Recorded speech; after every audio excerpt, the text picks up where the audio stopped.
Greetings, Stormy Seas here, also known as Sinn in the Steam community. We're going to play a little Kenshi today. Yep, Kenshi. I know it's a little bit off from my normal fare, but Kenshi is a fantastic game. If you want to see even more Kenshi play, I suggest you visit BoreKPlays. I'm going to leave a description and a link down below so that you can go to his page. He plays Empyrean Galactic Survival, Kenshi, lots of 7 Days to Die, and occasionally another game or two. Very interesting fellow. Give him a try. So, what we're going to do here today is we are going to attempt to give you a basic start to Kenshi and what it's about. Now, the videos are going to continue as I do a playthrough, but this first episode is simply going to be in how to start. Clicking New Game, you're going to find that it's going to bring up a pop-up screen with many different ways to start. Some are harder than others. I prefer to do the Wanderer. That's a single player. Cash starts out with $1,000. You're just a lone wanderer with nothing but a few coins, a pair of pants, and a rusty sword, ready to venture out into the world. This is the way the game is intended to be played, and seeing as how that's how it's intended to be played, that's what we're going to do. Clicking advanced options, you can change the time of how long your hunger goes, your chance of death, global damage, which affects that when you hit something or something hits you, how much damage it does, etc., etc., ad verbatim, ad nauseum. The only thing that I like to change is the hunger level, which to me it's not too bad the way it is at 1, but you tend to go through a fairly unrealistic amount of food. So I tend to just bump that up just a tiny bit to 1.5. If you were to max it out, you could eat maybe once every week or two. And in my opinion, it makes it just a little too easy. We're going to hit begin. It's going to take a second or two to load.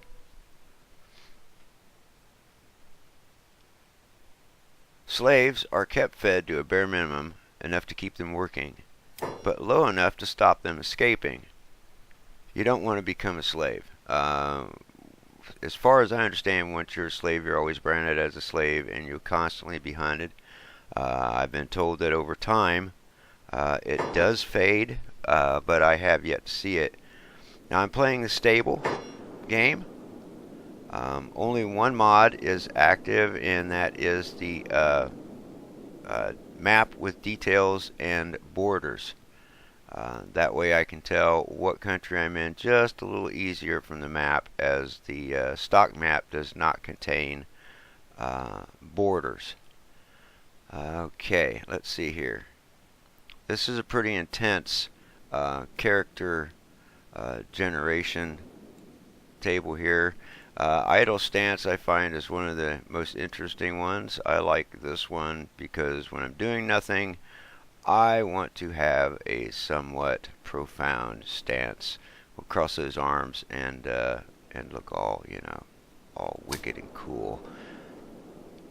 Face wise, we switch around. I tend to go with a slightly darker, more suntanned look. We don't want that. There we go.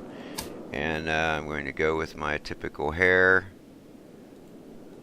Let's see. And there we go. And my typical beard. There we go. With my typical hair color. Almost a ginger, but not quite. Awesome. Awesome. That's perfect. A tanned Adonis. Absolutely an Adonis. And then horseweed, really? That's the name? No, this will not do. Sinn. Awesome. And we are going to, I'm going to go over this just a little bit more. You can change just so much stuff. If you're going to use your scroll wheel, make sure that you're not hovering over any of these, because see how it changes them?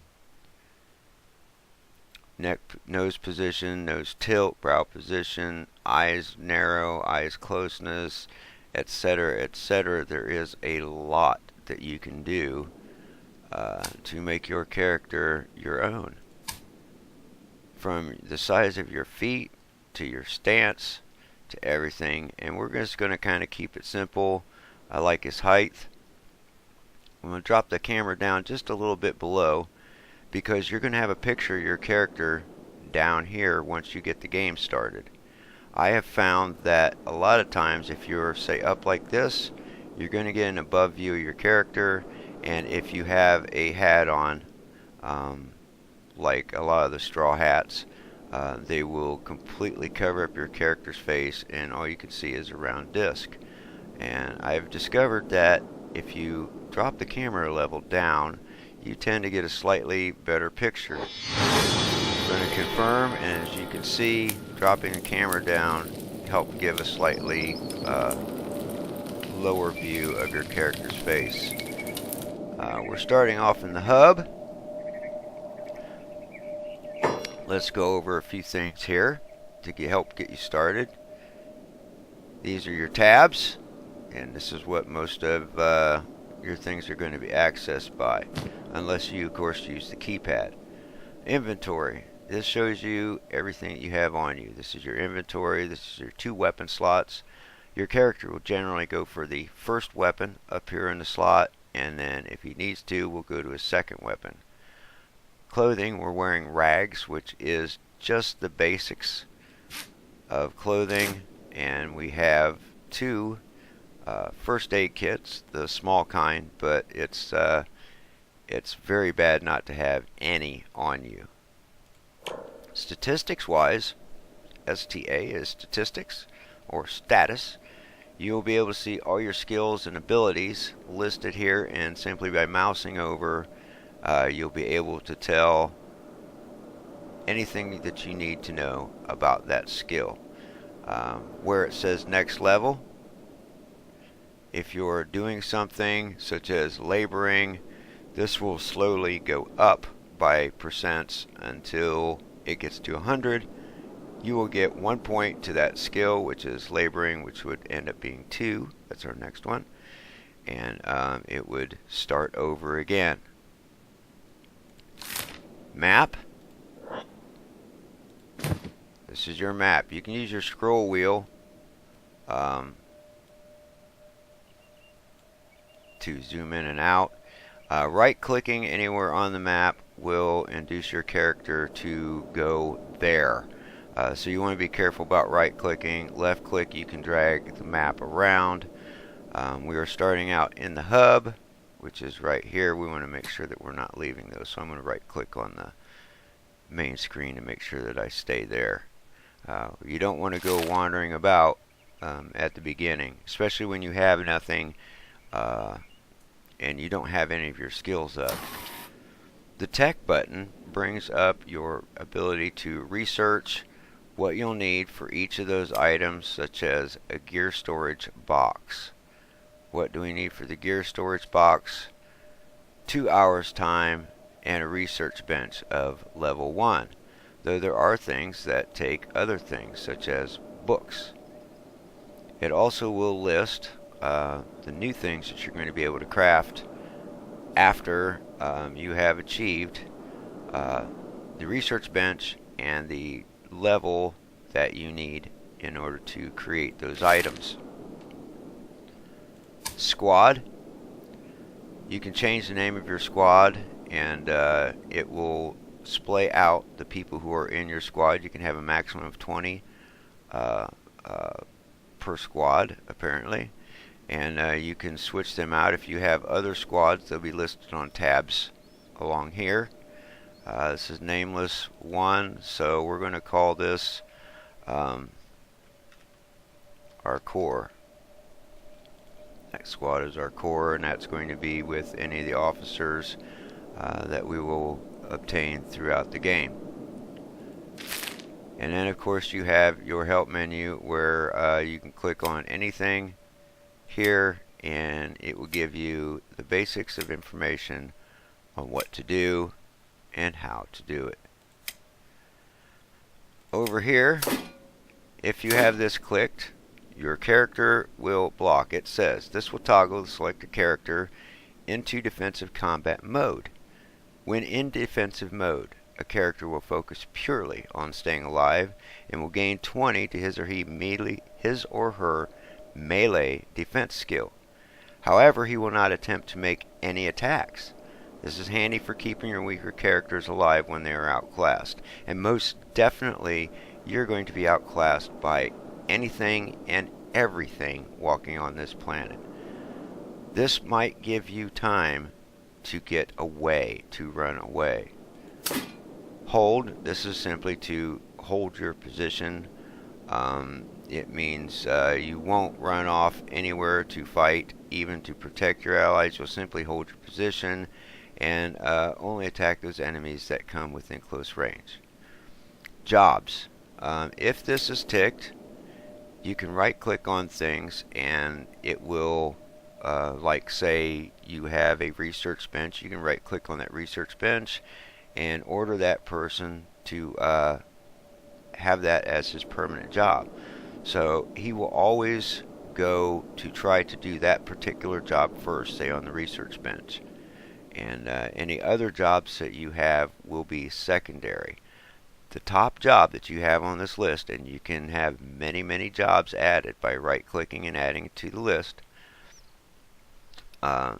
those jobs will be secondary and it will run down the line. Top job first, bottom job last. Range, this is for your archer units, and they can stand back and range with, say, crossbows. They will not, as a first choice, choose a hand-to-hand type combat weapon. They will just simply stand off and shoot arrows. This does in fact make them vulnerable to close combat. Taunt, this is pretty self-explanatory. You're basically going to tick your opponents off, and this is used to draw them into one certain character or another who is, say, heavily armored and can take the hits, rather than having your unarmored people or weaker people get beat on, and they can come up and help the more heavily armored guy while he keeps the enemy's attention.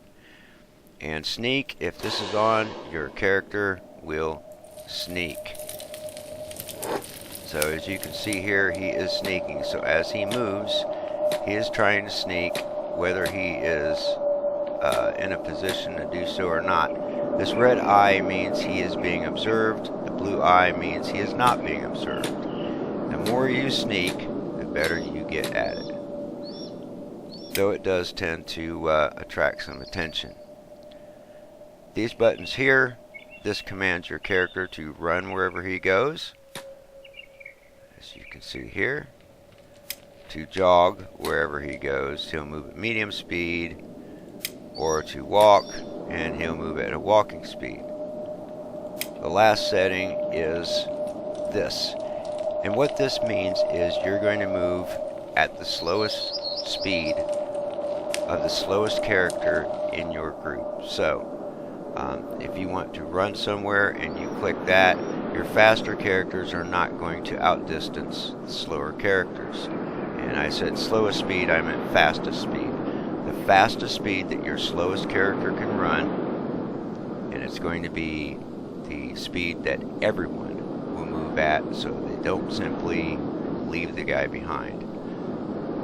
Now, in most cases, I haven't started off here, so this is going to be a little bit interesting, though I have been here to the hub before.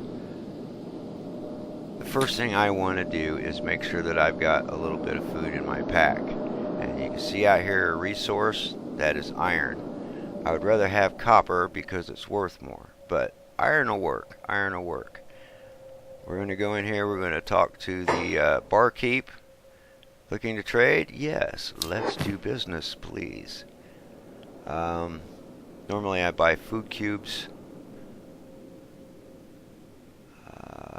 but but I do not see any. Here's those books I was telling you about. It's a research artifact. You use these in your research bench, they get used up, and you can research new items. We're going to right click to buy a loaf of bread. Fairly expensive. It used almost half of our money. It's going to be enough just to keep us alive for a little bit, which that's what we wanted, just enough. I suggest you stay zoomed out in most cases, especially when you're going to go out mining. That way you can look around you, and you want to be careful about fast forwarding your time, because bad things happen very quickly when you have fast forward. You can be run upon by bandits that will beat the tar out of you and take what little that you have, or even be made into a slave in that time. We're right clicking on the stone. If I hit shift and right click, you'll see that it has added iron resource to this. So this is going to be its first job. And oh my gosh, okay, we've got a battle going on out here. Let's see what's going on. Oh my gosh. Yeah, this is something we don't want to get into. Let's pause this and find out who's who. Hungry Bandit, okay. And Dust Bandits. Yeah, we don't want to get in the middle of that. But if there's anything left, we're going to run down there like a vulture and see what we can pick. Now you want to be careful, because if they're not dead, eventually they'll get back up again and could very well attack you. So we're just going to sit here and mine like it ain't no thing. We're going to keep it on our regular speed of play, and we're going to wait until that battle gets finished, and then we're going to go in there and see what we can steal off of whoever lost, which that is an absolute mess down there. And not being friends with either group, I definitely don't want to interfere in their happenings. Let's check our inventory. Left click to see where we're at on the stone. That'll bring up the iron resource inventory with a left click. Right click makes your character do it. Left click brings up your screen. As soon as this bar has gone up to the top, we'll have iron. And okay, now this is interesting. We are going to run over this way.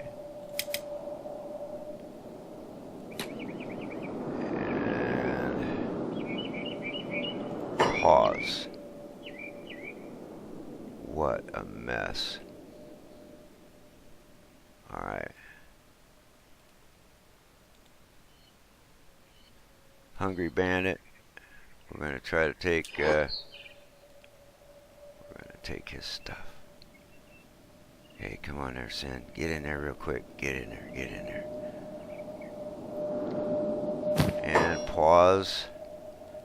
Freebie. We'll give him these crap pants, and we'll take these half pants. I don't want the rag armor because it's really not worth anything. Take this as well. Now the pickings here aren't very good, but considering that we're extremely poor and have nothing, everything's a profit. Okay.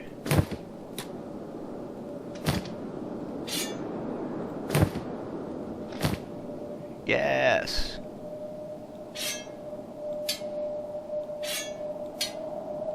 And we're going to pick up that horse chopper. Very good.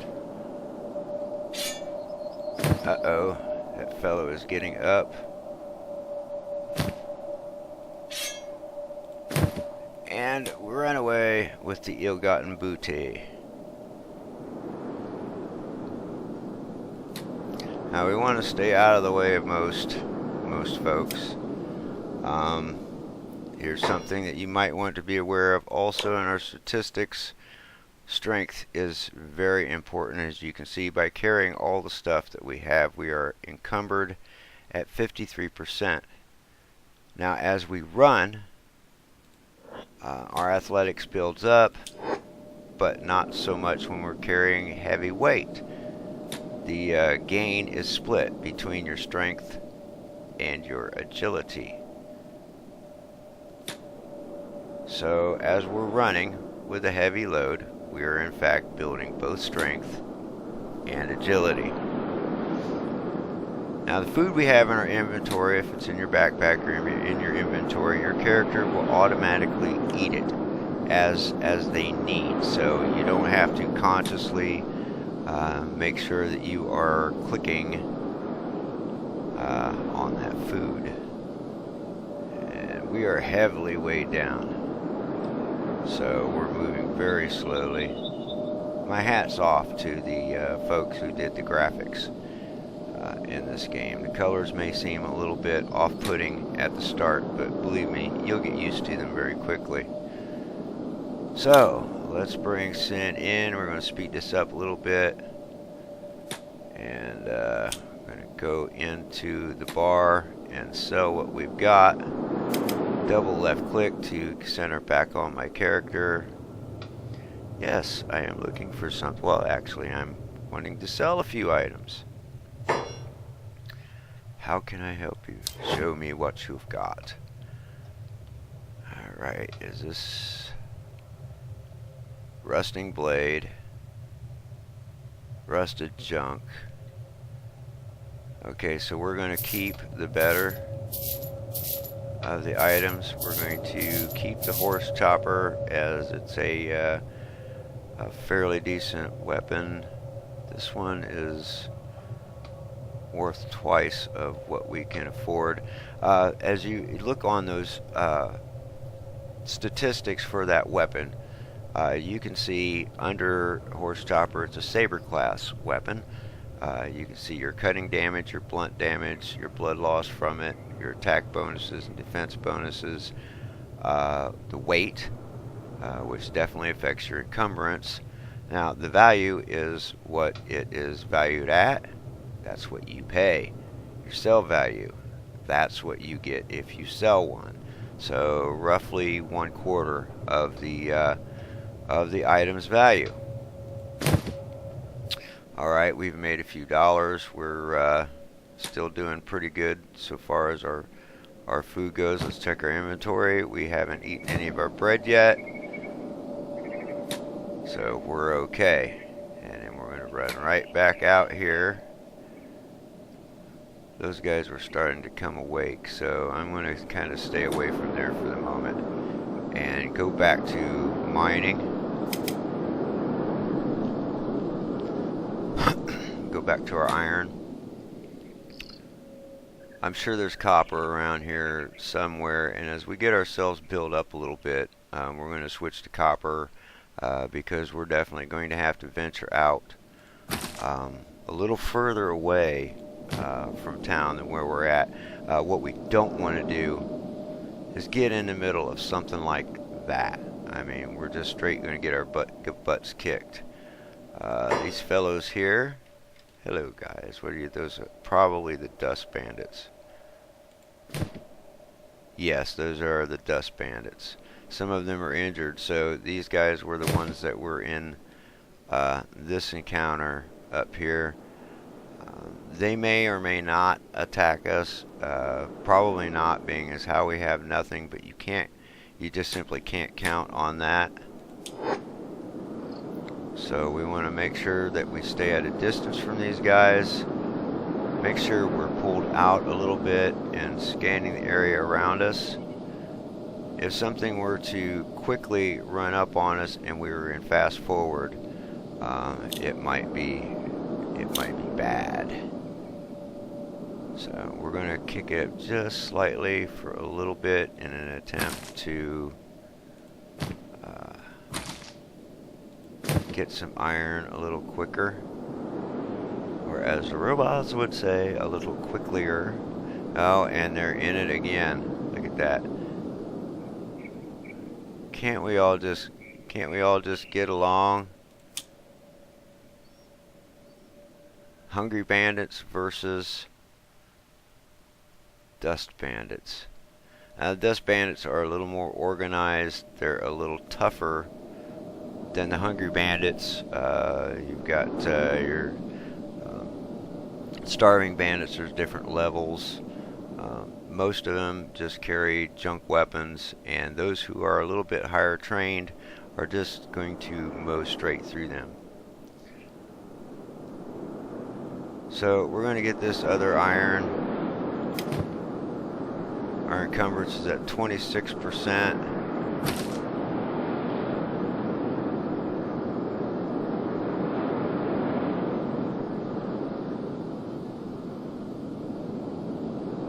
Raw iron going here. Come on, come on, come on. There we go.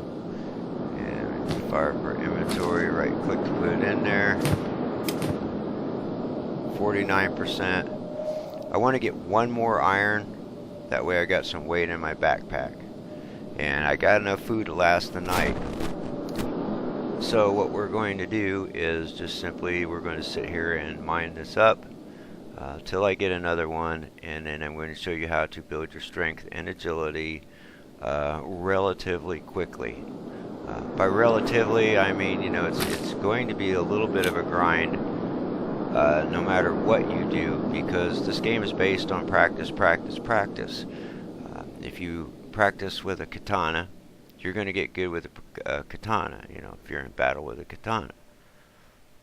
If you're using a club, that's what you're going to get good at. If you run with heavy weight, you're going to build your agility and you're going to build your strength. It's a very logical progression for your characters.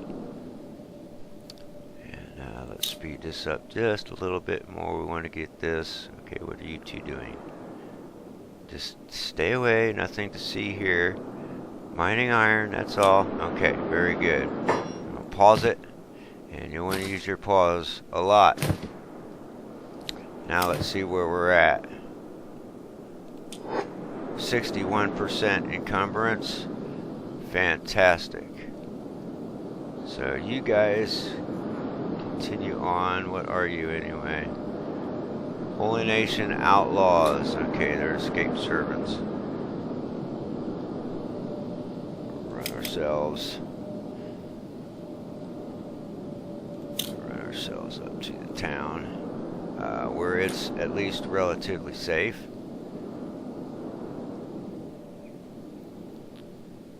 Now, being as how we're properly fed, what I want to do now is work on a couple very important statistics. Melee attack is going to come as you practice or as you fight.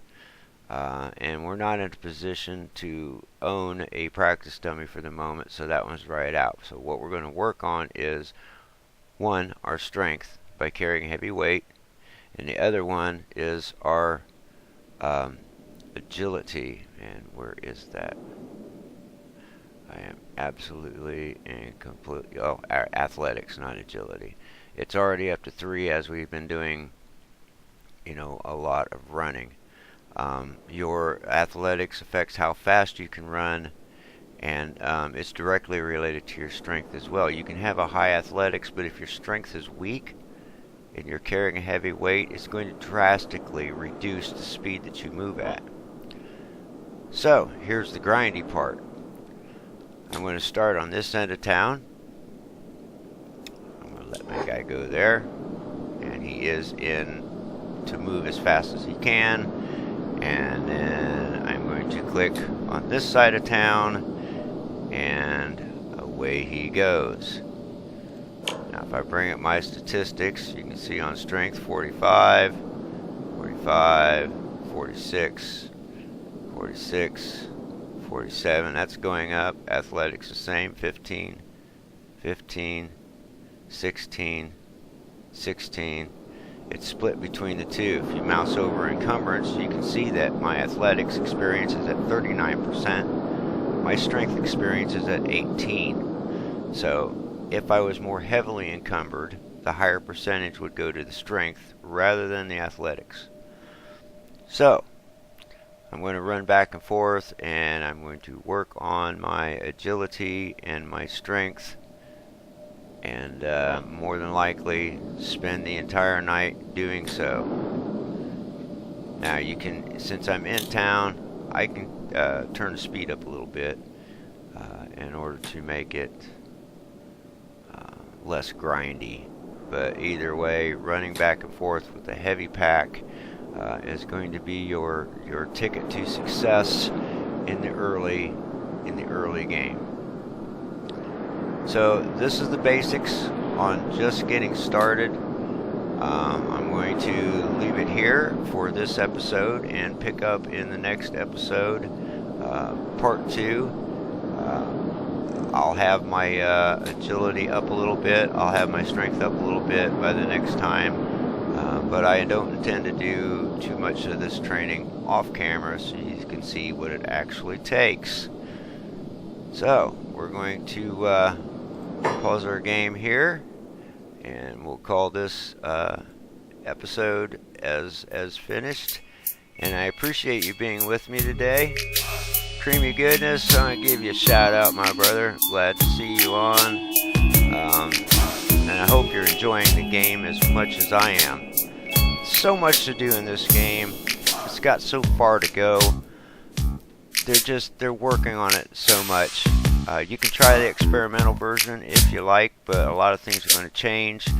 I do in fact recommend the stable version. It's a little bit more playable and you don't have as many game crashes. Though if something does change and there are updates, you can always import your game. It will not affect your character or anything you've gained. It won't affect the people that you have traveling with you. It just kind of simply resets the world around you. And so yeah, you know, they've made it very, very easy to bring your game without losing anything into a game that's been heavily updated and changed. They're working on it all the time. This is definitely a good buy. It's enjoyable. It's enjoyable, even though it does seem to be bleak, perhaps, in its setting. Kind of a depressing world, really. Everything's rough, everything's tough, everything wants to kill you, eat you, make a slave out of you, or just beat you down and take just a few crumbs of bread that you might have left. It's a rough world. The hub's a good place to start. Shogatai is a good place to start. Anyhow, we'll go through all that at a later time. So for SSDD Plays, this is Stormy Seas, aka Sinn. I'll see y'all in the next one. This is Stormy Seas. I'm out.